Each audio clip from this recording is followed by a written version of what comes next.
Hello दोस्तों, study with एनु में मैं एनु आपका स्वागत करती हूँ। और आज हम इंडियन ज्योग्राफी कर रहे हैं। तो इंडियन ज्योग्राफी में आज हम करने वाले हैं पठारी क्षेत्र। तो ये आपका पार्ट 4 होगा। तो पार्ट 4 में हम जल्दी से कवर कर लेते हैं आज पठारी क्षेत्र। तो रिवीजन सीरीज चल रही है, आपको पता है। और ये मैं यूथ कंपटीशन की बुक आपको करवा रही हूँ, जिसमें आपके सॉल्व पेपर्स चल रहा है, यानी हमारा PYQ चल रहा है। तो बस फटाफट से मैं कंप्लीट करा रही हूँ, ताकि बाकी के सब्जेक्ट भी कंप्लीट हो जाए। और इसके साथ साथ मॉडर्न इंडियन हिस्ट्री आपकी कंप्लीट हो चुकी है पूर्वावलोकन सीरीज में।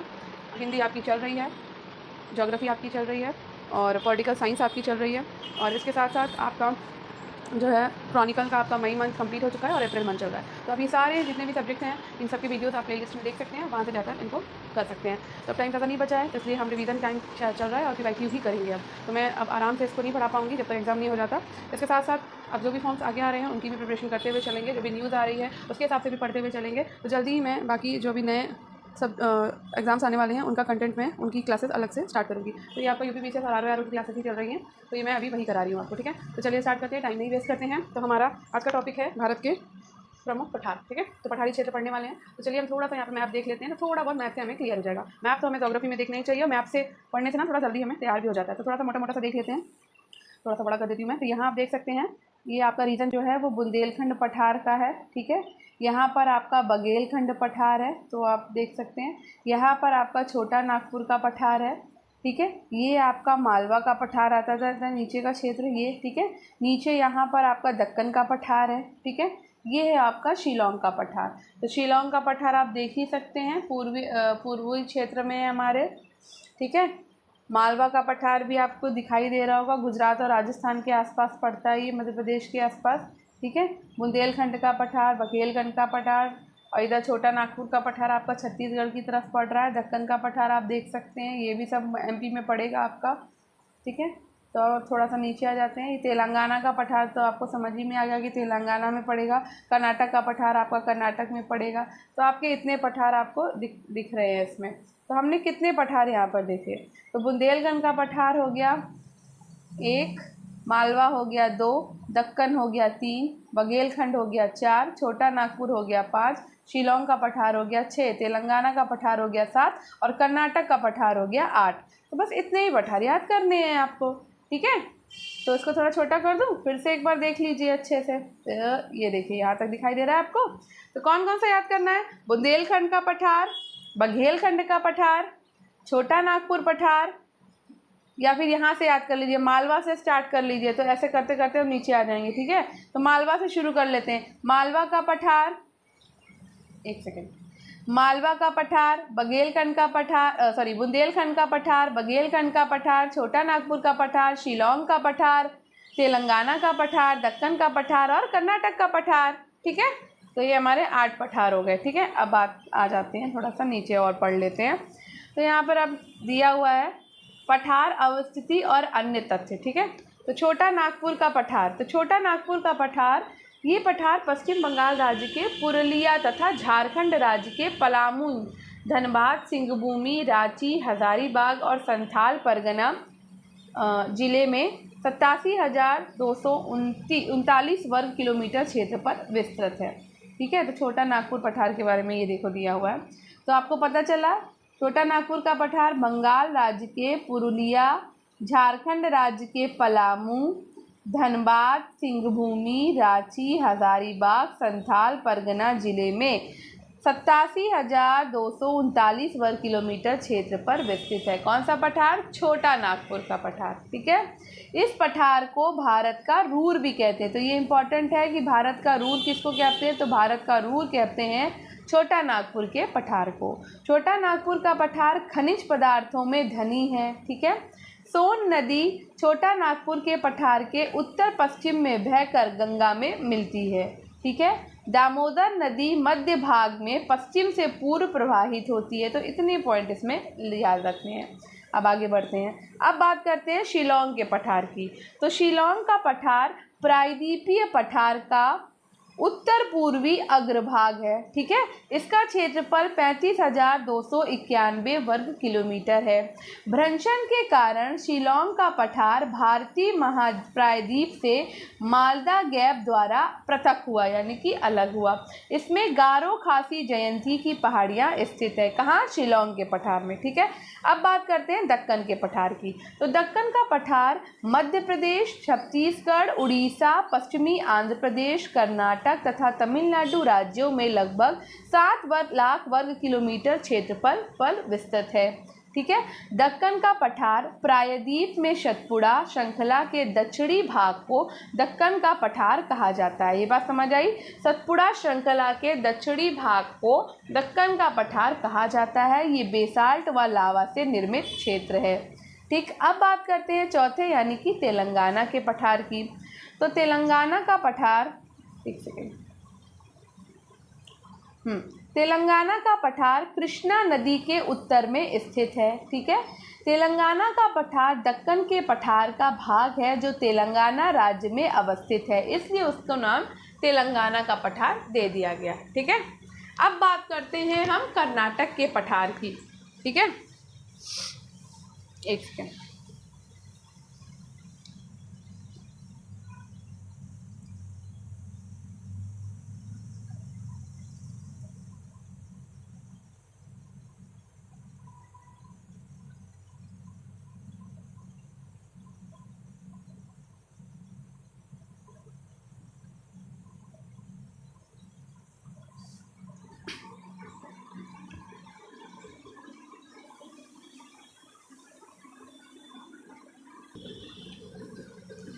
दंडकारण्य अवस्थित है। तो दंडकारण्य आपका अवस्थित है छत्तीसगढ़ और उड़ीसा में। कहाँ अवस्थित है? छत्तीसगढ़ और उड़ीसा में आपका दंडकारण्य अवस्थित है।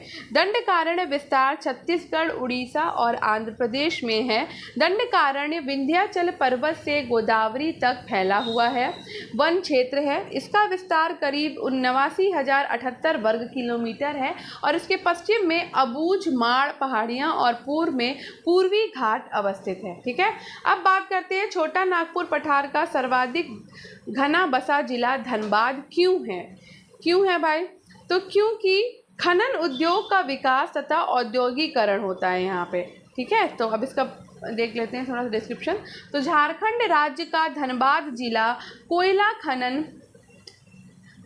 खनन एवं औद्योगिक विकास के लिए जाना जाता है। इस जिले में लाल मिट्टी पाई जाती है जिसमें कोयला, लोहा, अब्रक, तांबा इत्यादि अधिक मात्रा में पाया जाता है। अन्य खनिजों की निकटता एवं विकास के कारण धनबाद जिला अधिक घना बसा हुआ है।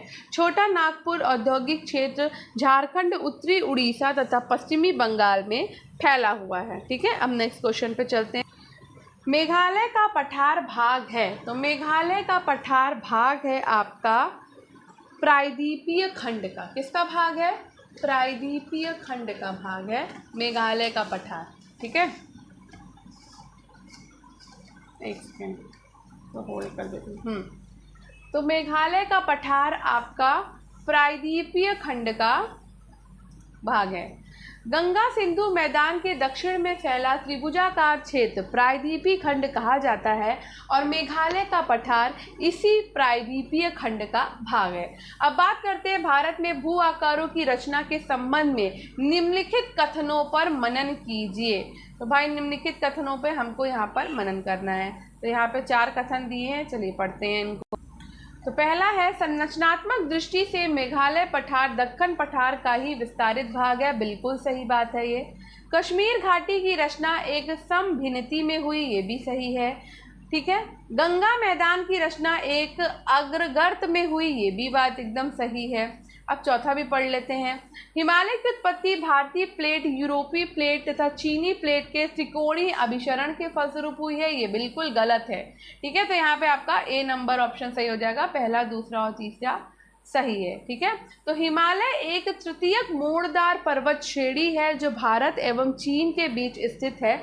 लगभग 80 मिलियन वर्ष पूर्व तिब्बत पठार के दक्षिण तथा भारतीय प्लेट के उत्तर टेथिस भूसन्नति थी। इन 2 कठोर स्थलखंडों से आने वाली नदियों के द्वारा लाया गया अवसाद टेथिस भूसन्नति में जमा हुआ, जिसमें भूसन्नति की तलहटी लचकती गई।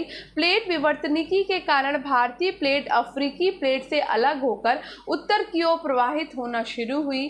तिब्बत झील ने अवरोधक का काम किया। भारतीय प्लेट के दबाव से टेथिस भूसन्नति का अवसाद 3 चरणों में ऊपर उठा, जिसके फलस्वरूप क्रमशः बृहद हिमालय, मध्य हिमालय और शिवालिक हिमालय श्रेणियों का जन्म हुआ। शेष तीनों कथन क्या है आपके?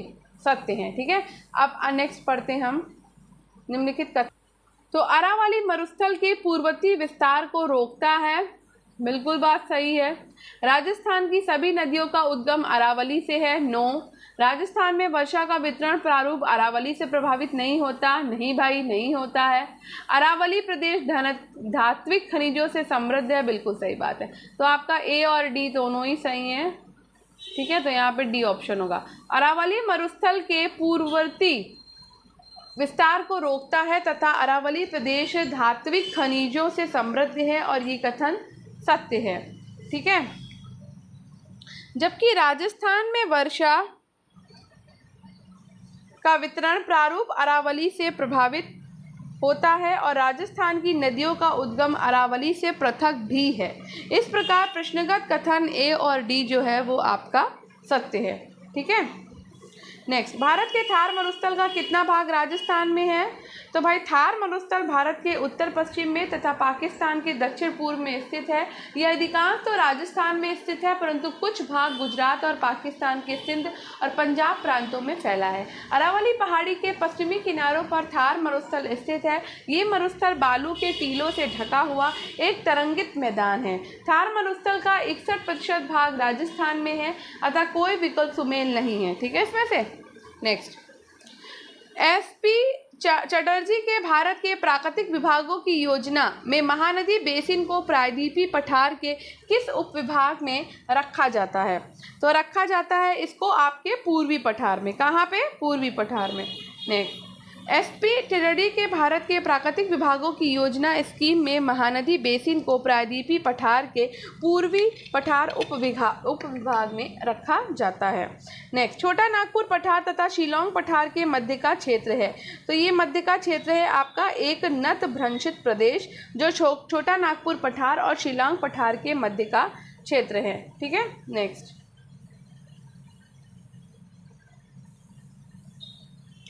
छोटा नागपुर पठार एवं शिलोंग पठार के मध्य का क्षेत्र एक नत भ्रंशित क्षेत्र है। एक सेकेंड,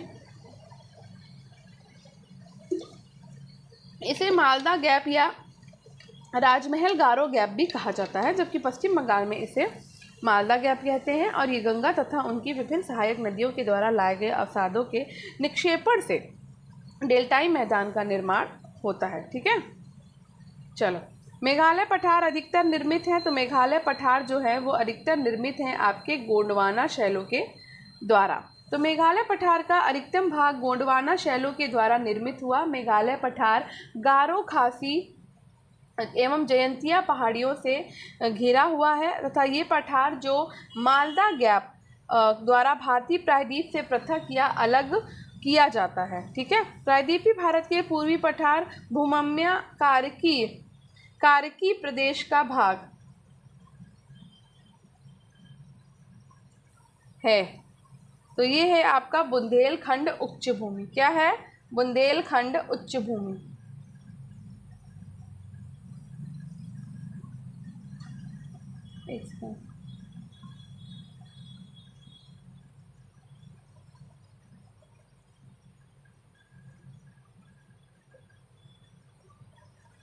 तो बुंदेलखंड उच्च भूमि प्रायद्वीपीय भारत के पूर्वी पठार भूमध्य कारकी प्रदेश का भाग है। इसका विस्तार उत्तर प्रदेश का भाग है। इसका विस्तार उत्तर प्रदेश के 5 तथा मध्य प्रदेश के 4 जनपदों में है, जो 54,560 वर्ग किलोमीटर क्षेत्र में फैला है।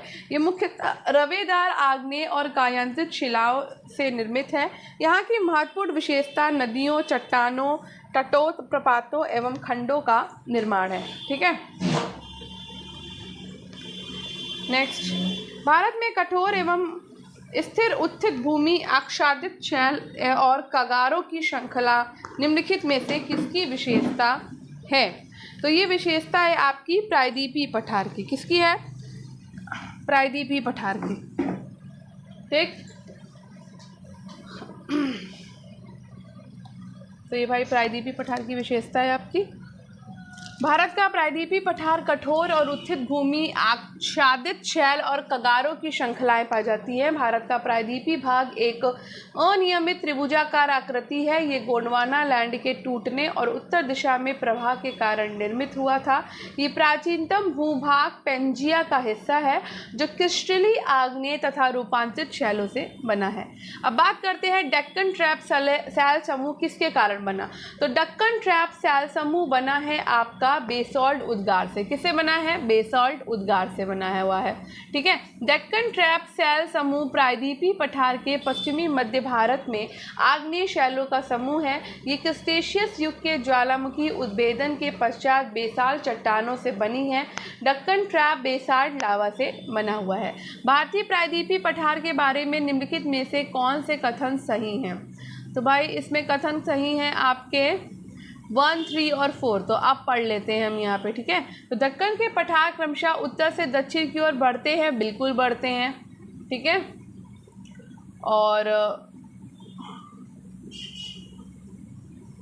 और पश्चिमी सतपुड़ा, नर्मदा और तापी नदियों को पृथक करते हैं। ये भी बात होती है भाई। ठीक है, नेक्स्ट है आपका छोटा नागपुर पठार अर्ध महाकल्पी ग्रेनाइट और नाइस चट्टानों से प्रकृतिस्थ है। ये भी बात एकदम सही है। ठीक है, नेक्स्ट दक्कन का पठार त्रिभुजाकार है। ये क्रमशः उत्तर से दक्षिण की ओर महाराष्ट्र, मध्य प्रदेश, छत्तीसगढ़, उड़ीसा, आंध्र प्रदेश, कर्नाटक, तमिलनाडु विस्तृत है। पश्चिमी सतपुड़ा श्रेणी के उत्तर में नर्मदा तथा दक्षिण में तापी नदी बहती है और इस प्रकार ये दोनों का पृथक करती है दोनों को। ठीक है, छोटा नागपुर पठार आद महाकल्पी ग्रेनाइट और नीस चट्टानों से बना है और ये पठार पश्चिम बंगाल राज्य के पुरुलिया तथा झारखंड राज्य के पलामू, धनबाद तक गया, हजारीबाग, संथाल परगना और रांची जिलों में विस्तृत है। ठीक है, मालवा का पठार अरावली और विंध्य श्रृंखलाओं के मध्य स्थित है और इसकी औसत ऊंचाई 500 मीटर से 600 मीटर के मध्य है, जबकि विंध्याचल श्रेणी अत्यधिक पुरानी व वलित मोड़दार पर्वत श्रेणी है। इसकी औसत ऊंचाई 700 से 1200 मीटर है। ठीक है, भारतीय उपमहाद्वीप मूलतः एक विशाल भूखंड का भाग था जिसे कहते थे क्या? गोंडवाना प्रायद्वीप। क्या कहते थे? गोंडवाना प्रायद्वीप कहते थे। ठीक है, पाश्चात्य विद्वानों ने भारत को उपमहाद्वीप की संज्ञा दी। ये मूलतः गोंडवाना महाद्वीप का भाग था। भारत का क्षेत्रफल विश्व के क्षेत्रफल का 2.4% है तथा यहाँ 17.5% जनसंख्या निवास करती है। हिमालय श्रेणियाँ सदियों से प्रहरी की भांति भारत की रक्षा करती रही हैं। भारत में जितनी भौतिक, मानवीय और सांस्कृतिक विविधताएं पाई जाती हैं कदाचित विश्व में अन्यत्र दुर्लभ हैं। इन्हीं कारणों से अंग्रेज भूगोल वेत्ताओं ने भारत को विशाल देश मानते हुए उपमहाद्वीप कहा। ठीक है, अब बात करते हैं यहाँ पे सुमेल की। ठीक है, तो चलिए सुमेल कर लेते हैं भाई। तो दक्कन ट्रैप जो है वो क्रस्टेशियस आदि नूतन आपका क्षेत्र है। ठीक, पश्चिमी घाट आपका उत्तर नूतन जैव है। अरावली जो है वो आपका पूर्व कैम्ब्रियन है। ठीक है, और नर्मदा ताप्ती आपका अत्यंत नूतन है। ठीक है, चलो नेक्स्ट। निम्नलिखित कथनों में से कौन सा एक सही नहीं है? तो शिलांग पठार भारत के प्रायद्वीपीय पठार का पुरांतशाही है, बिल्कुल बात सही है। अरावली पर्वत भारत की प्राचीनतम पर्वत श्रृंखला है, ये सभी को पता है। ठीक है, विंध्य पलन पर्वत के उदाहरण है, बिल्कुल नहीं। राजमहल उच्च भूमि लावा निक्षेपों से संगठित है, ये भी एकदम सही है। तो आपको आंसर पता चल गया होगा कि सी है। तो प्रायद्वीपीय पठार जो है वो प्राचीन गोंडवाना भूमि का भाग है एवं त्रिभुजाकार आकृति में है। भारत में दक्षिण का प्रायद्वीपीय पठार अनेक भागों में विभक्त है। उन्हीं में से एक शिलांग पठार यानी कि मेघालय है। अरावली पर्वतमाला प्री कैम्ब्रियन काल की चट्टानों से निर्मित अत्यधिक प्राचीन और अवशिष्ट पर्वतमाला है। ये विच्छिन्न पहाड़ियों की श्रेणियों की श्रृंखला के रूप में गुजरात से दिल्ली तक विस्तृत है। ठीक है, विंध्य पर्वतमाला वलन पर्वत के उदाहरण नहीं है, ये प्राचीन युग की परतदार चट्टानों से निर्मित है जिसमें लाल बलुआ पत्थर की अधिकता है। राजमहल उच्च भूमि लावा निक्षेपों से संगठित है। ठीक है, नेक्स्ट, भारत के प्रायद्वीपीय पठार के बारे में निम्नलिखित कथनों में से कौन सा सही है? तो कौन सा सही है?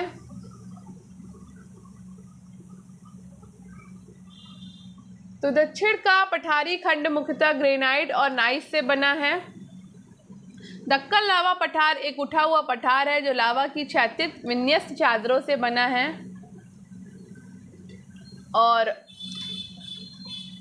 ये आपका 4 नंबर सही है। नर्मदा और ताप्ती की द्रोणी विंध्य और सतपुड़ा पर्वतमाला के बीच में पड़ती है। ठीक है, ये हम सब अभी पढ़ चुके हैं। अब देखो यहाँ पर एक मैप दिया हुआ है, मैप देखो। तो देखो ये पहला क्या है, मध्यवर्ती उच्च भूमि है। ठीक है, दूसरा है आपका दक्कन का पठार और चौथा आपका छोटा नागपुर का पठार। तो मालवा का पठार विंध्याचल क्षेत्र से काफी ऊंचा है जो भारतीय प्रायद्वीपीय पठार के उत्तरी पार्श्व भाग का निर्माण करता है। इसे दक्कन के पठार के नाम से भी जाना जाता है। ठीक है, मालवा का पठार भारतीय प्रायद्वीपीय पठार के उत्तर में स्थित मध्यवर्ती उच्च भूमि के विशाल भागों तक फैला हुआ है। ठीक है, तो हमारा ये वाला टॉपिक हो जाता है फिनिश। अब हम कल के टॉपिक में पढ़ेंगे मैदानी क्षेत्र। ठीक है, तो आई होप आपको ये आज का वीडियो पसंद आया होगा। तो अगर पसंद आया हो तो वीडियो को लाइक करें, शेयर करें, कमेंट करें, दूसरों के साथ जरूर शेयर करें ताकि उनकी भी हेल्प हो सके और मेरी भी। तो धन्यवाद। अब हम कल पढ़ेंगे कल के टॉपिक में उत्तरी भारत का विशाल मैदान। तो मिलते हैं कल एक नए टॉपिक के साथ। आपका दिन शुभ हो।